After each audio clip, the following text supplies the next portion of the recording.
Hello and welcome to this first in a series of tutorials for Avid Media Composer. These are aimed at beginners and they're designed to take you through the entire post-production workflow from creating your project, importing your work, syncing it all up, making proxies and getting it back out for delivery to the customer or client. We're on our Avid Media Composer page. The first thing I want to do is find a location for my new Avid project. So I'm going to click here. I'm going to go to my drive. And in this instance, I'm going to click on this folder that I've created called Avid Training. I'm going to go to Open. So my location is now my hard drive within the folder Avid Training. I'm going to create a new project here. And in this instance, I'm just going to call this Avid Training 1. The format, you've got many here that are customized, such as 2K, 4K, 8K, and so on. I'm going to select Custom, and the raster dimensions I'm going to program in manually. The footage we're working with today is 3200 by 1800. It's 4K footage, 3200 by 1800, and the frame rate that I'm choosing is 25. All other settings you can leave as are. Make sure your color space is this one here, YCBCR 709. I'm then going to go to Create. We have a lot of monitor windows here. I think it can be a little dull at first to actually sit and explain what they are. I think the best thing to do is get to work and we'll figure out what each of these monitors and panels do as we work through these tutorials. On the left here is my main project window. It's already created a bin for me, which has been named the same as the project. I'm just going to click on that and I'm going to relabel that Rushes.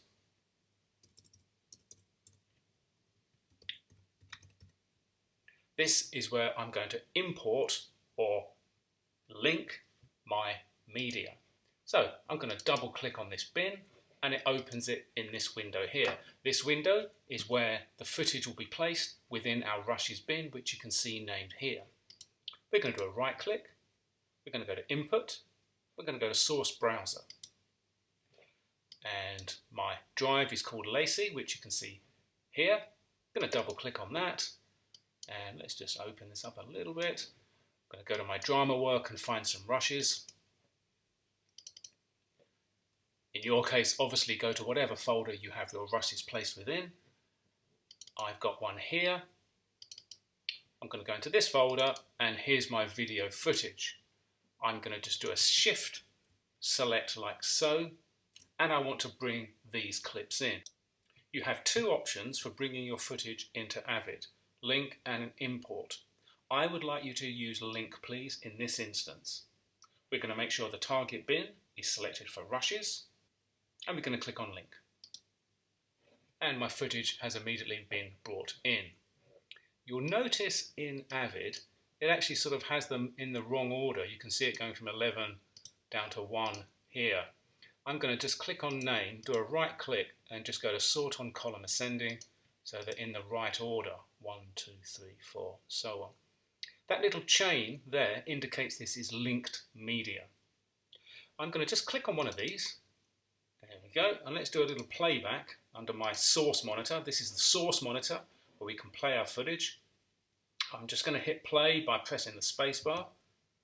As you can see, it's struggling to play back. This is, of course, because this is 4K footage. And unless you've got a particularly powerful and fast computer, you will need to make what are known as proxies. And proxies are lower resolution, smaller versions of your video files. These are all 4K, these linked clips, and if we try to edit those and play it back, it'll put a lot of stress on your computer. So we always recommend making proxies. And this is how we do it. We're going to select our footage. We're going to do a right click. We're going to go down to Consolidate, Transcode. Consolidate is the tab that is usually selected. We're going to click on Transcode. We are going to make sure that we have video and audio on the same drives. We're going to select our drive. In my case, it's this Lacy drive. Under the raster dimensions, which is the frame size, I'm going to select that to source a quarter. We're going to keep the source's frame rate. For the target video resolution, I'm going to make sure it's on a nice low bandwidth, which is a good lightweight codec. So DNxHR-LB. LB will be good for our purposes, low bandwidth. And for the linked source scaling quality, which is the playback quality, we're going to put that down to about half. If you're working with 8 or even 16K footage, you may need to put that a bit lower, but half will be good for us. So, source a quarter, keep the source's frame rate, DNxHR-LB, and half good quality, and then you click on transcode. This can take a while, so we're going to set it running, and we'll see you in the next tutorial.